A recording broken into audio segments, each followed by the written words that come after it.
কাছে বক্তব্য দিয়ে লাভ নাই, আপনি কিন্তু রাজবাড়ির তেল না থাকলে তো অনেক সমস্যা।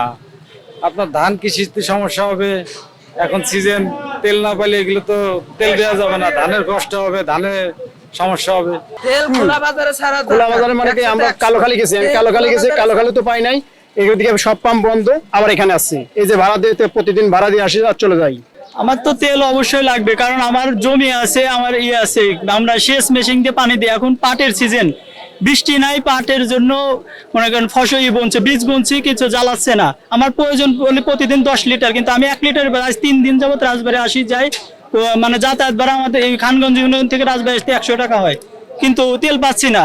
যেখানে যাচ্ছি বলছে নাই, কিংবা থাকলেও কি অনেক ক্রাইসিস যাদের সাথে আছে দিচ্ছে। আমরা এরকম করে ভোগান্তি হচ্ছি প্রায় 15 দিন যাবত। RICL TMX, যুগের পর যুগ স্থাপনা থাকে মজবুত। আমরা তেল পাচ্ছি মনে করেন যে 500 টাকা, 300 টাকা, 200 টাকার, এভাবে আমরা তেল পাচ্ছি। আমরা মূলত মনে করেন যে পাওয়ার টিলার চালাই, আমাদের তেলের সংকট, আমাদের যে পর্যাপ্ত পরিমাণে দরকার আমরা সেই পর্যাপ্ত পরিমাণে আমরা তেল পাচ্ছি না। ধরেন আমার লাগবে আজকে 20 লিটার, আমার সারাদিন সকালতে সন্ধ্যা পর্যন্ত 20 লিটার তেল আমার কাভার হয়ে যাবে। সকালবেলা মনে করেন আমার আবার দৌড় চলে আসা লাগবে, কিন্তু আমরা প্রতিদিনে এরকম তেল পাই না।